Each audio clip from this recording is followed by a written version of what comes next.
Ang taong walang Diyos, walang magagawa.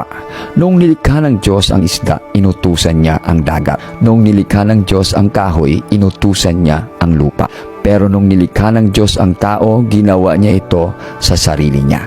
Kaya ang sabi niya, likhain natin ang tao ayon sa ating wangis. Kung ilalayo mo ang isda sa dagat, siya'y mamamatay. Kung bubunutin mo ang kahoy sa lupa, mamamatay din. Sa parehas na sitwasyon, kung ang tao wala sa Diyos, mamamatay din. Ang Diyos ay ang natural na imahe natin sa ating buhay. Ginawa niya tayo para mabuhay sa kanyang presensya. Dapat lagi tayong konektado sa kanya. Dahil kung wala siya, wala din tayo. Lagi nating pakaisipin na pag ang tubig walang isda, mananatiling tubig. Pero pag ang isda walang tubig, wala itong pakinabang. Ang lupa walang puno, mananatiling lupa. Pero pag ang puno walang lupa, wala itong magagawa.